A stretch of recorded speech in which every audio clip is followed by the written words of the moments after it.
Hi guys, today I'm going to be doing my first reading. This is one of my favourite stories from when I was a child, and it's called The Tale of Mrs. Tiggy Winkle by Beatrix Potter. Once upon a time, there was a little girl called Lucy, who lived at a farm called Littletown.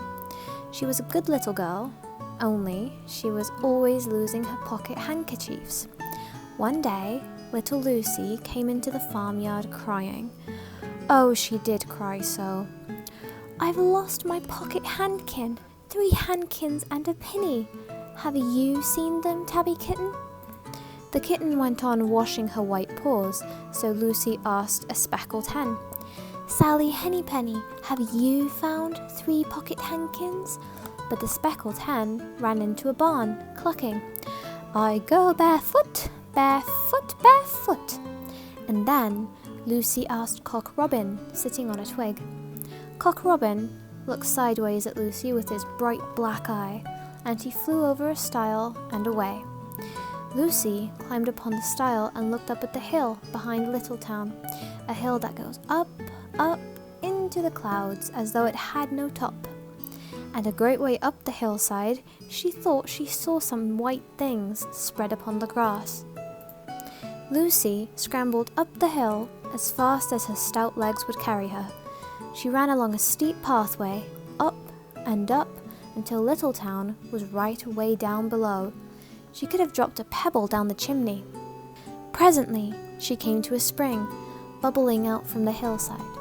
Someone had stood a tin can upon a stone to catch the water, but the water was already running over, for the can was no bigger than an egg cup.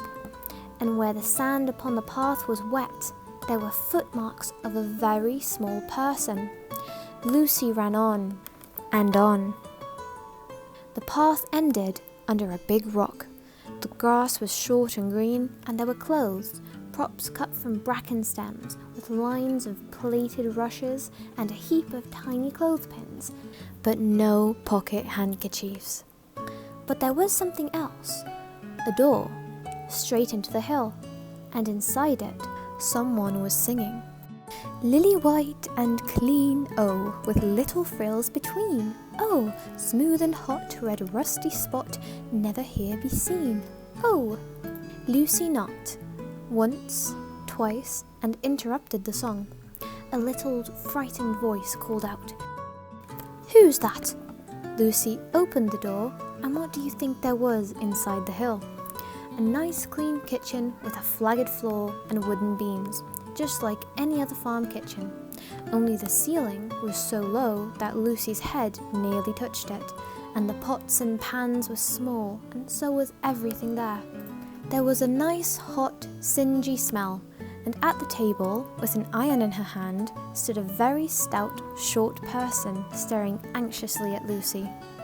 Her print gown was tucked up, and she was wearing a large apron over her striped petticoat. Her little black nose went sniffle, sniffle, snuffle, and her eyes went twinkle, twinkle, and underneath her cap, where Lucy had yellow curls, the little person had prickles.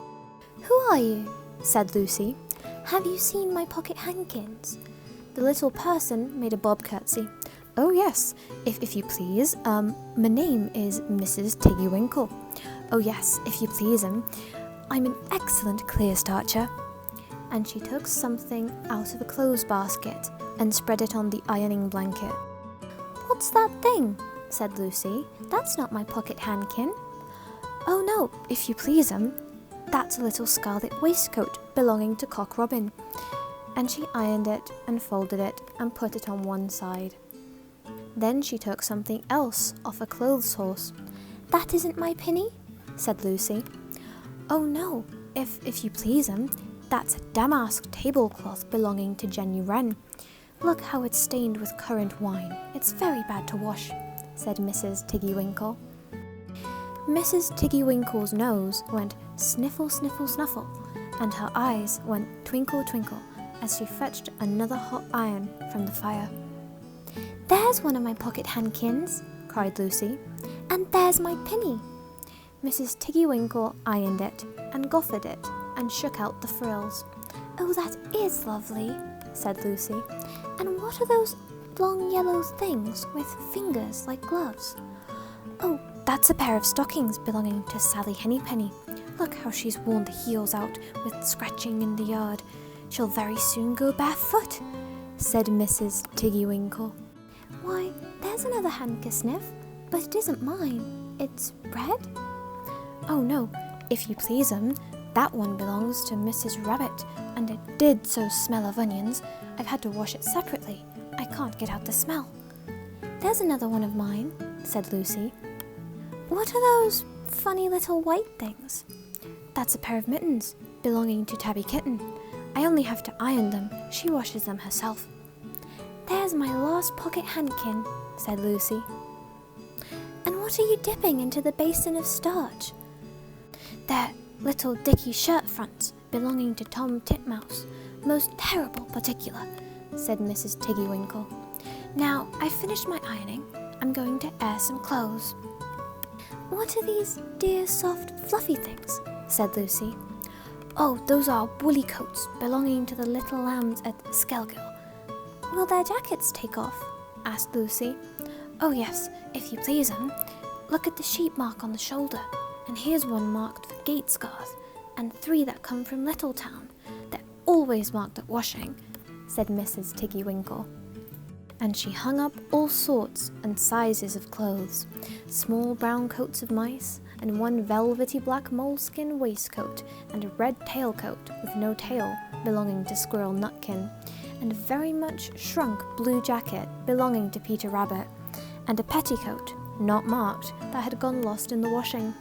And at last the basket was empty. Then Mrs. Tiggy Winkle made tea, a cup for herself and a cup for Lucy. They sat before the fire on a bench and looked sideways at one another. Mrs. Tiggy Winkle's hand, holding the teacup, was very, very brown and very, very wrinkly with the soap suds. And all through her gown and her cap there were hairpins sticking wrong end out, so that Lucy didn't like to sit too near her. When they had finished tea, they tied up the clothes in bundles, and Lucy's pocket handkerchiefs were folded up inside her clean pinny and fastened with a silver safety pin. And then they made up the fire with turf and came out and locked the door and hid the key under the doorsill. Then away down the hill trotted Lucy and Mrs. Tiggy Winkle with the bundles of clothes. All the way down the path, little animals came out of the fern to meet them. The very first that they met were Peter Rabbit and Benjamin Bunny, and she gave them their nice, clean clothes, and all the little animals and birds were so very much obliged to dear Mrs. Tiggy Winkle.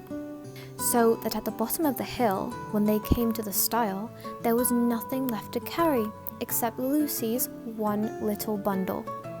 Lucy scrambled up the stile with the bundle in her hand, and then she turned to say "Good night," and to thank the washerwoman. But what a very odd thing! Mrs. Tiggy Winkle had not waited either for thanks or for the washing bill. She was running up the hill, and where was her white frilled cap, and her shawl, and her gown, and her petticoat? And how small she had grown, and how brown, and covered with prickles! Why, Mrs. Tiggy Winkle was nothing but a hedgehog.